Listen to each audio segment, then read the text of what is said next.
How to fix AT&T cannot make call. To fix an AT&T device that cannot make calls, first things first, you have to restart your phone immediately to reset its network connection.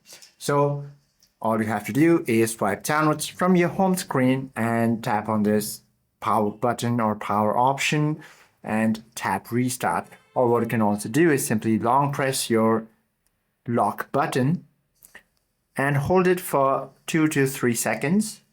The pop-up menu will be available to you. All you have to do is tap reset, and you can also go ahead and swipe downwards from the top and open this quick panel.